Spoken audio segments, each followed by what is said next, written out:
Everything you think you know about reality might be incomplete. Because what if the separation between you and the world is just an illusion? Today, we're diving deep into an idea that bridges ancient philosophy and modern science. Your mind isn't just in the universe. Your mind is the universe, thinking. Let me explain. From the moment we're born, we're taught that we are individuals, separate, isolated, alone in our own thoughts. But this isn't how reality actually works. From the Stoics of ancient Greece to the teachings of Vedanta, philosophers have whispered the same truth. There is no me and you, no inside and outside. There is only one unified field of experience, expressing itself through many different forms. Science is now starting to catch up. In physics, there's a phenomenon called quantum coherence. It shows that, under the right conditions, particles across vast distances can become mysteriously linked. They act not like individuals, but like a single, synchronized system. This isn't just theoretical. In 2018, researchers observed that human heart rhythms could actually synchronize during deep connection, like empathy or meditation, suggesting our bodies are wired to tune into a shared energy field. If that sounds spiritual, it is, but it's also scientific. So, what does this mean for you? It means your consciousness may not be trapped inside your brain. Instead, it might be more like a field that extends beyond you, interacting with the world in ways we don't yet fully understand.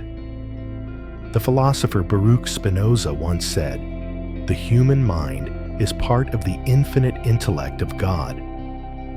Today, we might say, your thoughts are not private whispers in your skull.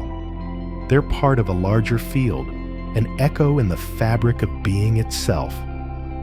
You've probably had this happen. You think intensely about someone, and they suddenly call. You feel a strange sense that something's wrong, and later find out it was true. Coincidence? Or something deeper? What if your attention is more powerful than you think? Neurologists have discovered that focusing on a thought can actually rewire the brain. This is called neuroplasticity. But what if attention doesn't just shape your brain? What if it also influences the world? Not through magic, but through subtle, energetic alignment. The real question isn't whether we're connected. The question is, what are you broadcasting into the field? Because every belief you hold about yourself, the world, or what's possible sends out a kind of frequency. If you believe the world is hostile, you begin to notice threats.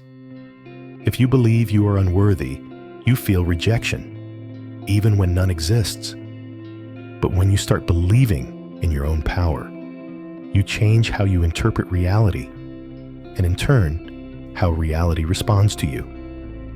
This is not a new idea. In Buddhism, they say, the mind is everything. What you think, you become. In Plato's philosophy, the world we see is only a shadow of a higher invisible truth. In quantum mechanics, reality is shaped by the observer. Different languages, same insight.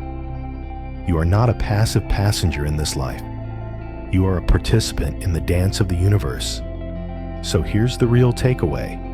If your mind and the universe are entangled, then the most powerful change you can make starts within.